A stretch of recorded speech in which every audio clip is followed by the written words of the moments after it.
నిలబడ్డడురా భయపెట్టిన చల్ బ్రతికున్నడురా ఆడబిడ్డలనే నిందించినరు కార్యకర్తలనే వేధించినరు ఓర్చుకొని ఓర్చుకొని కట్టలనే తెచ్చుకొని చూసుకొని చంద్రబాబు నాయుడు గారికి జన్మదిన శుభాకాంక్షలు మన అందరి తరఫున.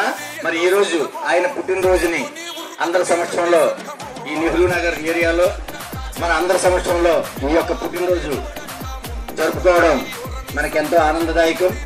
మరి 75 సంవత్సరాలు కాదు, ఆయన ఇంకొక 75 సంవత్సరాలు బ్రతికితే ఈ యొక్క ఆంధ్రప్రదేశ్ కి మంచి రోజులు మనకి ఎవరు తేవక్కలు, ఆయన ఒక్కరు చాలు. జై చంద్రబాబు, జై చంద్రబాబు, జై చంద్రబాబు. చంద్రబాబు నాయుడు గారి నాయకత్వం, చంద్రబాబు నాయుడు గారి నాయకత్వం. పసుపు జెండ ఇంటి మీద కడిత పథకం ఉండదా, పసుపు జెండ మోసే కార్యకర్త ప్రాణం ఉండదా.